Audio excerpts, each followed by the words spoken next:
Maka perlombongan ni tak ramai. Maka mereka bawa daripada masyarakat Cina, daripada negara Cina sebagai pekerja-pekerja di lombong-lombong di Malaysia. Ya. Maka bila Inggeris menjajah, satu tempoh yang sangat lama, negara kita dijajah hampir 400 tahun lebih. Ya. Dan kita dapati bagaimana proses penjajahan itu berlaku daripada satu tempoh yang sangat lama. Ya. Penjajahan Portugis daripada tahun 1511 hingga tahun 1641. Ya, selama 130 tahun ya, Portugis menjajah negara kita.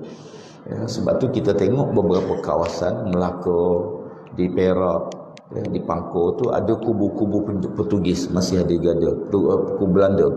Selepas Portugis ya, 130 tahun datang pula penjajah Belanda yang menguasai negara kita daripada 1641 sehingga 1824. Selama 183 tahun Belanda menjajah negara kita. Belanda negara kecil je, besar Pahang je, kecil je negara dia, tapi dia jajah Indonesia, jajah Malaysia, jajah negara lain. Ya. Lepas penjajah Belanda baru datang Inggeris 1824 sehingga 1942. Selama 118 tahun dijajah pula oleh British. Lepas British, Jepun. Ya, bila mana Jepun, kebangkitan Jepun menentang Inggeris, jadi Jepun menguasai negara kita sekejap selama 3 tahun daripada 1942 1945. Yang selama 3 tahun Jepun menjajah negara kita. Kemudian bila berlaku ledakan bom di Hiroshima Nagasaki, ya, akhirnya Jepun menyerah kalah. Dia terpaksa menyerah kalah. Kalau tidak, hari itu dia akan terus menguasai kawasan ini. Jepun akan menguasai negara kita. Ya. Tapi sekejap je selama 3 tahun. Lalu British datang kembali tahun 1945 hingga tahun 1957. Ya, kita merdeka. Ya, tetapi selepas peralihan, bila Inggeris berlaku proses peralihan tu, kita dikuasai oleh komunis. Ya, komunis pernah merintah Malaysia selama 2 minggu, 14 hari. Zaman paling di antara zaman derita orang Melayu pada masa itu zaman komunis. Sebab tu komunis dipanggil pengganas. Ya, dia tak panggil komunis, dia panggil pengganas. Kenapa? Kerana ganasnya dia merintah walaupun 14 hari tapi sangat ganas. Ya, sangat zalim. Semelih, bunuh orang ni macam biasa. Jepun dia menentang, dia lawan dia. Ya, tapi komunis dia bunuh semua. Ya, akhirnya ya, negara kita mencapai kemerdekaan ya, tahun 1957, bebas daripada penjajahan. Bermakna kalau kita tengok keseluruhan negara kita dijajah hampir 430 tahun, satu tempoh yang sangat lama. Ya, tapi hebatnya Islam di Malaysia ni, ya, walaupun kita dijajah, tapi akidah kita tetap boleh bertahan. Ya, kukuh. Ya, kukuh. Kenapa dia boleh bertahan? Ya, sedangkan penjajahan tu lama, 430 tahun. Mereka bawa agenda macam Belanda, Portugis ni, ya, dia pada masa itu negara-negara Islam kan tumbang. Ya, banyak negara Islam ditawan oleh kuasa-kuasa barat selepas berlakunya perang salib. Ya, lepas perang salib yang ke-6, 7 tu akhirnya Islam lenyap, ya, kalah. Lalu mereka bahagi-bahagikan negara-negara umat Islam. Ya, dibagikan. Ya, dalam perjanjian Sasbiko. Jadi dalam perjanjian semua akhirnya ke Islam kita tengok dia bagi-bagi. Bila bagi macam tu dia hilang kekuatan. Akhir disuruh semula Belanda tawan Indonesia, Inggeris tawan Melayu, Libya ditawan oleh itu Itali. Begitulah dia bagi-bagi negara-negara umat Islam.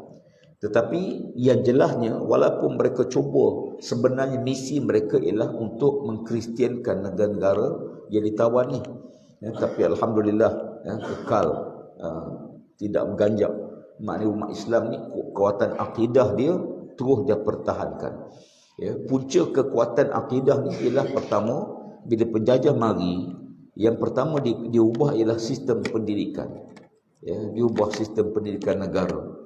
Ya, maka mana-mana pelajar-pelajar yang cerdik yang dihantar ke kolej-kolej Melayu. Ya, sekolah-sekolah missionary ya, dibawa pelajar cerdak cemerlang ni dihantar ke London. Mereka ni akan jadi balik sebagai pegawai-pegawai tinggi yang bekerja dengan Inggeris. Ya, mereka dihantar, pelajar-pelajar cemerlang ni dipilih dulu daripada sekolah rendah, dia mula pilih, sekolah menengah mula pilih, kemudian dihantar. Adapun bidang pendidikan agama dibuang daripada sistem pendidikan. Buang. Hinggalah yang boleh pertahan ni kerana alim ulama, tokoh-tokoh Islam melihat perlunya pendidikan agama, maka mereka buka pondok. Buat pondok. Adanya pondok ni lah boleh pertahan amalan Islam ni. Kerana adanya pondok-pondok. Di Pahang ni antara negeri yang banyak pondok dulu. Kenapa? Kerana bila tentangan Inggeris tu, lalu mereka ulama-ulama, orang kampung buat sendiri, tak ada gaji, tak ada allowance. Guru mengajar sukarela, ustaz-ustaz mengajar secara sukarela supaya nak pertahankan akidah. Maka situlah timbul pertembungan, dipanggil dualisme. Berlakunya dua aliran pemikiran. Dualisme berlaku pada masa itu. Dan berlanjutan sampai sekarang kesan dia. Bila Inggeris memaksa sistem pendidikan barat, alim ulama menentang, lalu timbul sekolah-sekolah aliran agama. Maka timbul dua aliran sekolah. Sekolah agama dan sekolah bukan agama. Dualisme pendidikan. Hasil dualisme pendidikan ni berlakulah dualisme kepimpinan. Pemimpin masyarakat pun pecah dua juga. Yang agama lahir dah ustaz-ustaz, imam-imam, tinggi sekali mufti, qadhi mufti yang bawa pemikiran agama mempertahankan. Satu lagi aliran takbiran biasalah melalui ketua kampung, kemudian naik ke peringkat penghulu, naik ke peringkat pegawai daerah, menteri besar sebagainya. Maka berlaku dua aliran pemikiran. Sekolah jadi dua, sekolah agama dan bukan agama. Pentadbiran dua, mahkamah dua, mahkamah syariah, mahkamah sibil. Dia akan jadi dua. Penilaian kita dua. Kita ada penilaian berdasarkan agama, ada penilaian berdasarkan bukan agama. Bila berlaku konsert, ada pihak pertahankan konsert, ada pihak menentang konsert. Kenapa? Kerana dua penilaian. Orang yang agama dia tengok dalam kacamata agama. Orang yang bukan agama dia tengok dalam kacamata lain, kacamata ekonomi, kacamata sosial. Akhirnya berlaku dua aliran pemikiran tersebut. Dan dia berterusan sehingga kita berusaha untuk menyatukan balik semula. Nak satu, kena balik kepada penyatuan di segi apa yang asas kita dulu. Dulu tak ada mahkamah sivil ni. Negara kita undang-undang Islam 100% dulu. Sebelum penjajah datang, sebelum Inggeris datang, undang-undang yang dipakai di Malaysia undang-undang Islam. Undang-undang Kanun 100 di Pahang. Undang-undang Pahang undang-undang Islam 100% dulu. Kanun 100 Negeri Terengganu. Pertemuan Batu Bersurat sebagai contoh. Jadi semua ini menunjukkan pada kita undang-undang yang jalan pada masa itu ialah undang Islam. Di Kota Baru tu, di Kelantan, undang Islam sepenuhnya dilaksanakan. Bahkan kalau kita lihat di Selangor, undang-undang yang berjalan sebelum penjajah datang ialah undang Islam. Lalu bila kita merdeka, kita menerima sistem. Sebab tu Inggeris ni sampai bila pun dia bersumpah dalam parlimen dia tidak akan memberikan kemerdekaan pada mana-mana negara yang dijajah, kecuali telah tersedia satu generasi negara itu yang boleh menyambung legasi perjuangan penjajahan, idealisme penjajah, baru diberi kemerdekaan.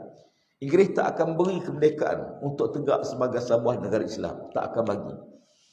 Dia akan lawan habis-habisan. Dia bagi ini kenapa? Kerana telah tersedia di negara itu satu generasi yang boleh menyambung apa yang Inggeris bawa. Sebab bila kita merdeka, undang-undang negara kita masih lagi undang-undang sivil, undang-undang Inggeris, bukan undang-undang Islam. Perlembagaan kita masih lagi menetapkan begitu. Hingga mana-mana peraturan yang bercanggah dengan perlembagaan, mana-mana undang-undang yang bercanggah dengan perlembagaan, maka dianggap batal. Salah. Salah. Bila bertembung tu yang mana yang besar? Yang besar ialah mahkamah sivil. Sebab tu dalam kes Selangor, seorang budak-budak lelaki-lelaki dia hadap dakwa kerana kes lewat, melakukan homoseks, dia bicara mahkamah syariah, memang mahkamah hukum dia bersalah. Mahkamah syariah, lewat ni sama zina. Hukuman dia sama dengan zina. Kalau dia belum kahwin, disebab 100 rotan. Kalau dia dah kahwin, maka dia rejam sampai mati. Malaikat dia menyesal, dia bertobat sebelum tu, sebelum didakwa dan sebagainya, itu urusan dia lah. Tapi kalau didakwa, maka dia dihukum. Tapi bila dia tak puas hati, dia bawa ke mahkamah sivil. Mahkamah sivil batalkan mahkamah syariah. Batal. Maka kenapa? Kerana undang-undang homoseks ni, lewat ni dah ada dalam mahkamah sivil. Ya. Dalam mahkamah sivil, bila dia dah ada undang-undang tersebut, mana-mana undang bercanggah dengan perlembagaan, maka dianggap batal mahkamah syariah. Sebab tu baru ni bila seorang, 2-3 orang yang cabar mahkamah syariah di Kelantan untuk semak semua undang-undang syarak, semua undang-undang mahkamah syariah yang dianggap bercanggah dengan perlembagaan adalah dibatalkan.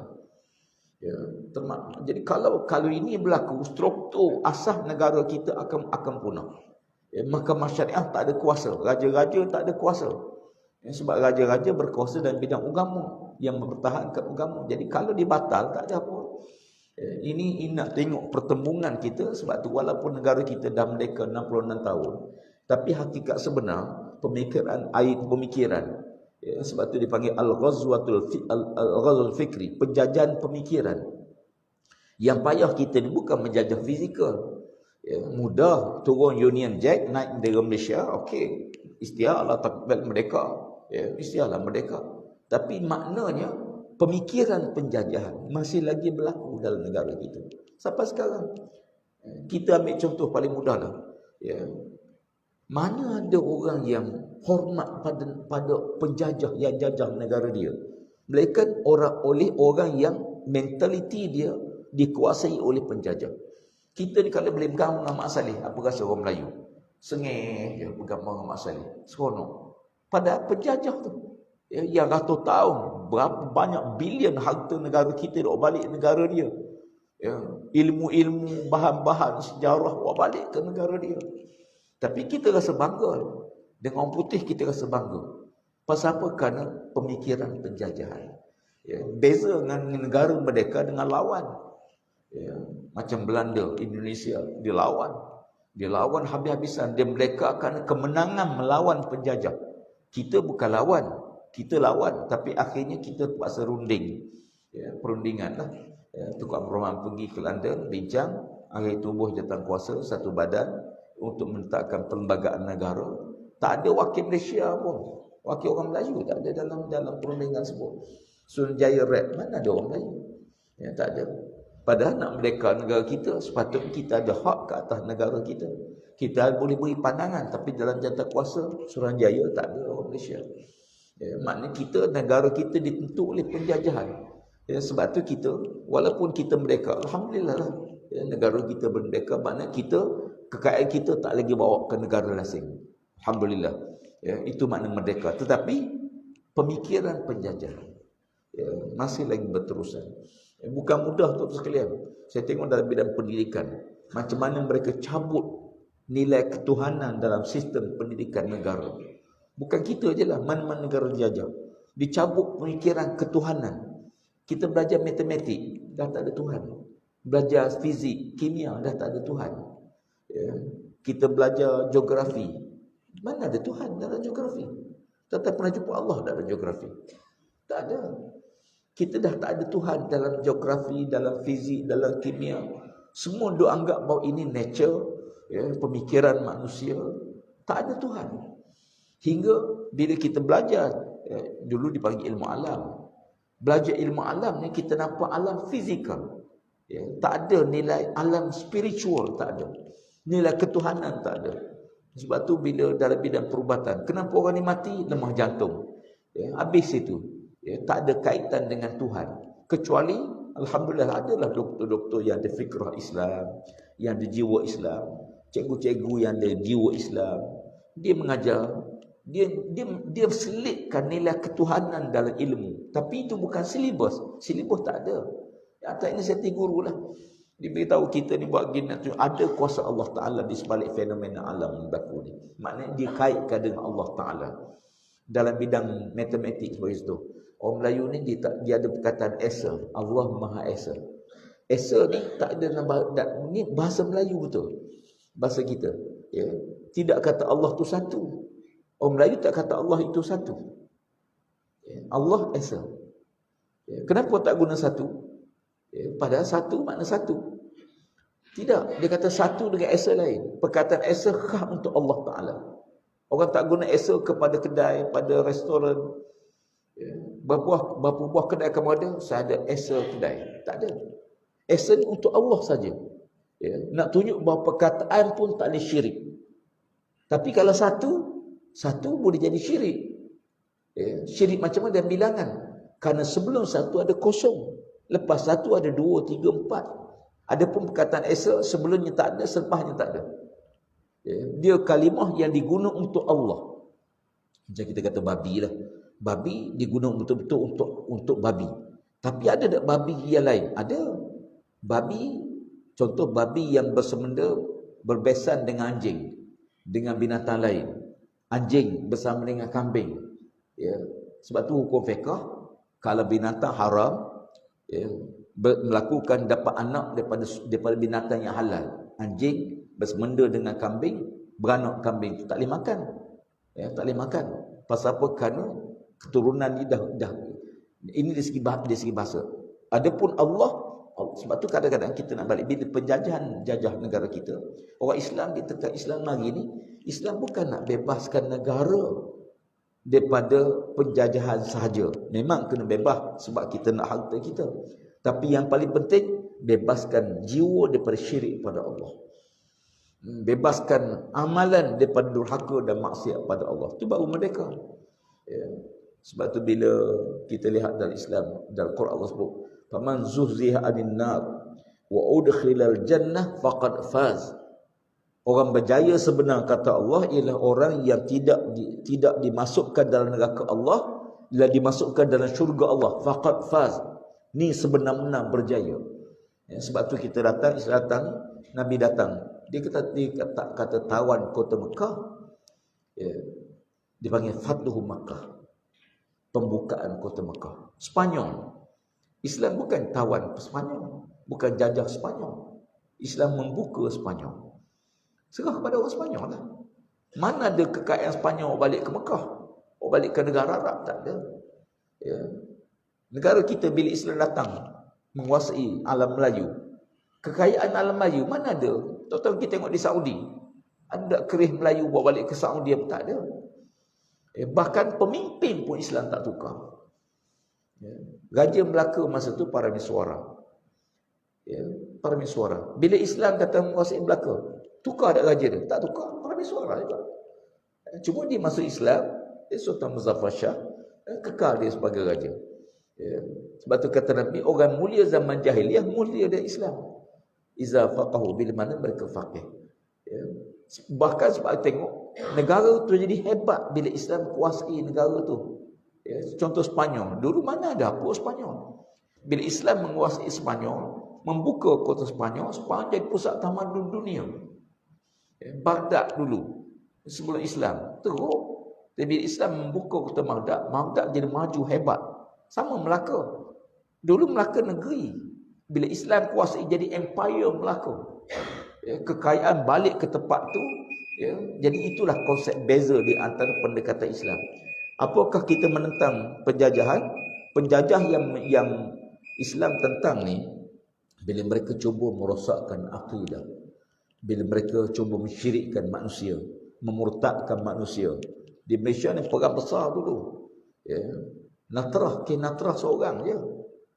Natrah ni kerana seorang wanita yang muak diserah pada satu keluarga Melayu, akhir Natrah jadi seorang Muslim.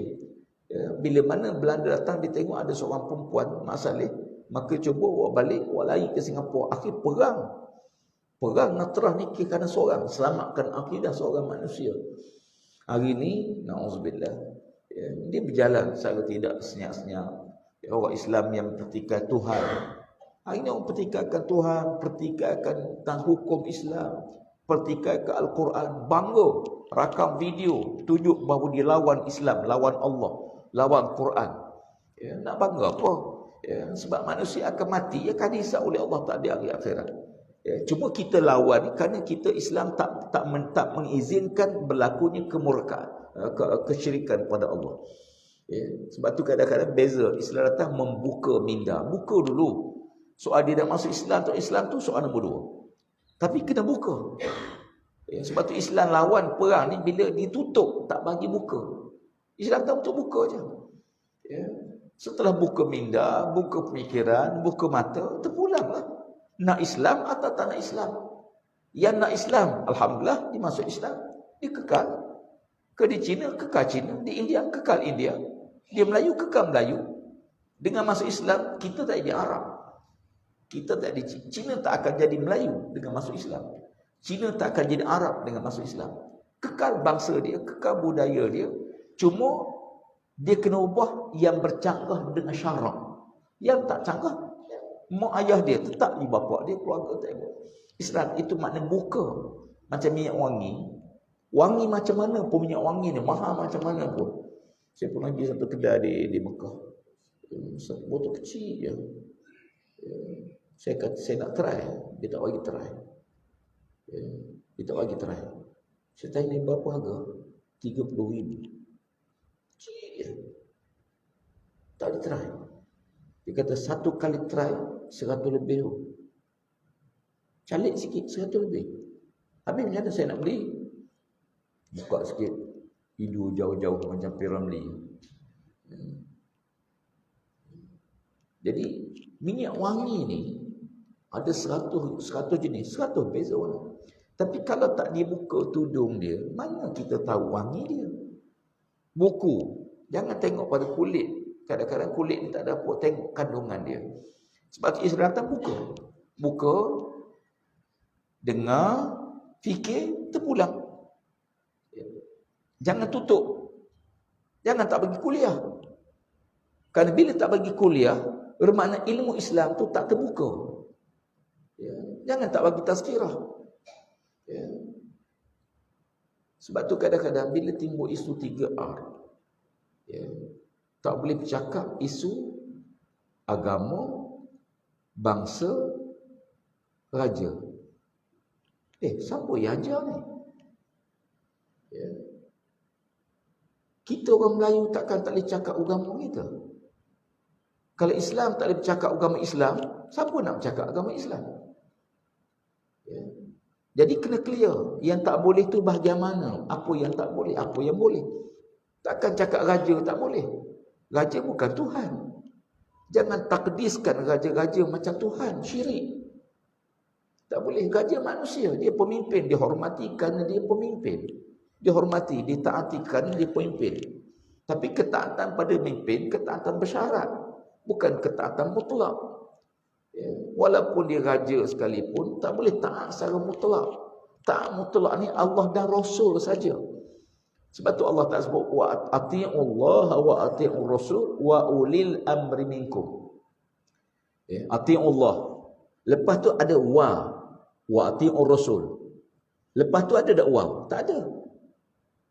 Ati'ullah, ta'alah kamu pada Allah, dan ta'alah kamu pada Rasul. Lepas tu tak ada wa ati'u ulil amri, tak ada waw. Tengah tu tak ada waw. Mana tak ada waw? Waw tu makna kamu kena taat pada Allah, kamu kena taat pada Rasul sebagaimana kamu taat pada Allah dan Allah Rasul. Lepas tu pemimpin di kalangan kamu. Kenapa tak ada waw? Kerana taat pada Allah taat mutlak. Taat pada Rasul taat mutlak. Suka ke tak suka kena taat. Tapi pemimpin tidak. Tidak mutlak. Sebab tu Allah Ta'ala tak sebut tambah waw tengah-tengah tu.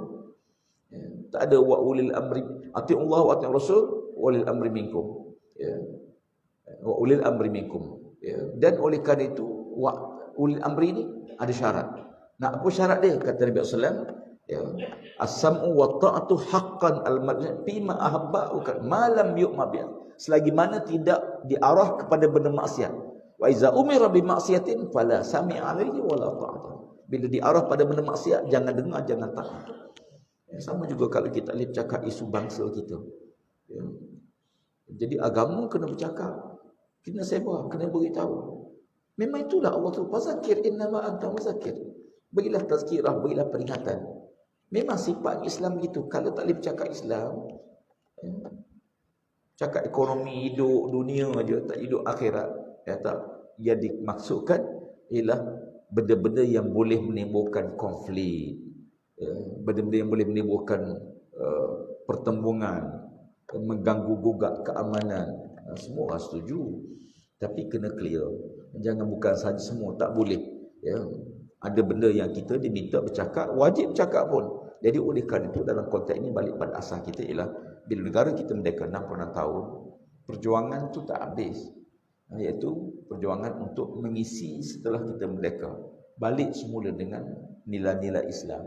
Sebab tu baru ni Tuan Guru Haji Hadi sebut tentang jawatan kuasa pengampunan, badan pengampunan. Alhamdulillah kita faham ni, kita dah betulkan dengan Islam. Jawatan kuasa pengampunan, mana-mana nak maaf, nak ampun mana-mana penjenayah, kita kena faham dalam hudud yang berkuasa mengampun keluarga si mati. Jadi faham ni, kita ambil faktor tu. Kita pergi jumpa, katalah A bunuh B. Maka A yang bunuh B tadi, A kena pertama balas bunuh. Yang kedua bayar diat ganti rugi. Yang tiga dimaafkan. Dimaafkan. Siapa yang maafkan? Keluarga yang kena bunuh. Bukan raja. Bukan lembaga. Keluarga tu. Maka kita faham, kita pergi cek keluarga dia. Keluarga kata okey, setuju. Lembaga pengampunan mesyuarat, ambil input daripada keluarga yang setuju ni. Penting. Sebab kalau orang lain maaf, keluarga tak maaf, dia akan dendam tu. Dia akan balas semula. Dia akan dendam. Sebab tu Islam datang tak dendam. Ada satu kes di Madinah. Berapa di Madinah? Dia balah dua orang. Dia balah tak macam mana. Dia ambil batu entak, jatuh mati. Mati. Bila mati, heboh diberitahu kepada Nabi SAW. Nabi panggil dia. Cara-cara dia mengaku. Dia mengaku. Dan Nabi kata hukumannya, kau dibalas bunuh semula. Tanya keluarga dia, boleh tak bayar diat, ganti rugi? Tak nak. Boleh tak kamu nak ampun dia? Tak. Tak nak ampun. Akhirnya Nabi kata, hukumannya balas bunuh semula. Hari Jumaat depan. Dihukum hari Jumaat. Maka dia mari jumpa Nabi, dia kata, ya Rasulullah, aku ni orang luar. Aku bukan orang Madinah. Boleh tak aku minta izin, aku nak balik jumpa anak isteri aku dulu. Nak balik jumpa anak isteri, kemudian aku akan datang semula ya Rasulullah. Nabi kata, boleh. Siapa nak jamin kamu? Kamu ada keluarga tak di Madinah? Tak ada ya Rasulullah. Ada tak sahabat kawan-kawan kamu yang boleh jamin kamu? Tak tahu ya Rasulullah. Ni jamin hukum mati ni. Tiba-tiba orang kata, saya Rasulullah. Borah kata, borah jamin dia. Nabi kata, ya borah, kamu kenal tak dia? Dia kata, kamu saudara dia? Tak. Kamu kenal tak dia? Kenal-kenal gitu. Nabi, macam mana kamu nak jamin dia ni? Kamu kan kenal sangat. Dia kata, aku kesian ke dia Rasulullah. Aku kesian ke dia. Dia hukum mati ni, mestilah isteri dia kena tahu dulu, anak-anak dia kena tahu. Dia baliklah jumpa isteri dia. Aku kesian ke dia Rasulullah. Aku jamin. Nabi kata, baik. Nabi pun lepaskan dia balik. Tuan tahu tak? Dia balik seorang diri ni. Tak ada polis escort, pasport, tak rampah apa semua. Dia balik. Balik kampung dia jauh, jalan kaki. Sampai hari Jumaat, Nabi bicarakan hukum, nak jatuh hukuman lepas Jumaat. Nabi tunggu dia balik. Tunggu tak balik. Tunggu tak balik. Borah mula, sudahlah tak balik nyanyi aku. Ya. Sampai dekat nak maghrib dah. Baru nampak dia berlari jatuh. Nabi kata mungkin itu dia. Berlari jatuh. Sampai dia, Allah maafkan aku Rasulullah, aku terlambat Rasulullah. Rumah aku jauh sangat Rasulullah. Ya. Nabi tanya dia, kenapa kamu datang? Kenapa tak lari? Dia kata, ya Rasulullah, aku boleh lari dunia, tapi aku tak lari akhirat ya Rasulullah. Dunia aku boleh lari, tapi akhirat aku tak boleh lari ya Rasulullah. Ya. Kamu datang, kamu tahu hukuman, tahu ya Rasulullah. Aku dah beritahu anak isteri aku datang untuk dihukum pancung, dihukum bunuh. Datang ni diri dalam berdarah-darah ni kerana jatuh tadi. Ya. Keluarga si mati yang kena bunuh keluarga itu. Tengok si peristiwa ni. Dengar apa Nabi kata. Akhir keluar kita apa dia? Ya Rasulullah, aku maafkan dia Rasulullah. Kan maafkan dia. Sebab dia menyesal sungguh. Nak macam mana bala. Tak sengaja. Ya. Katuk tu mati. Boleh bawa pada mati lah. Akhir mati sungguh. Maafkan. Keluarga dia maafkan. Nabi kata, kamu maafkan dia? Ya. Semalam tanya tak nak maaf. Semalam tengah marah ya Rasulullah. Hari ni aku tengok dia menyesal, datang jumpa kerana takut pada Allah, aku maafkan ya Rasulullah. Nabi kata, baiklah, dengan ini aku bebaskan kamu. Kalau keluarganya membebaskan kamu, tak payah dia. Tengok, bila berlaku demikian, reda tak keluarga si mati? Reda. Balas dendam tak? Tak. Rasa nak bunuh balik? Tak. Pasal apa? Dia maafkan.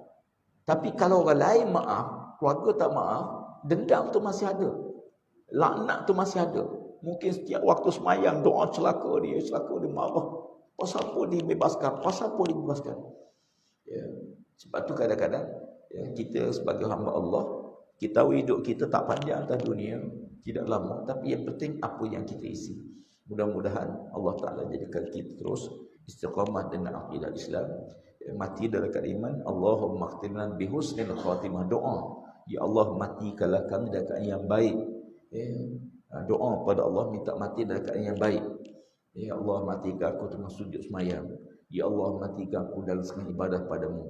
Ya Allah jangan mati aku tengah buat maksiat padamu. Jangan mati aku tengah durhaka padamu. Doa, minta doa. Kadang-kadang kita minta je, minta mati tengah sujud semayang. Boleh minta doa, minta lah.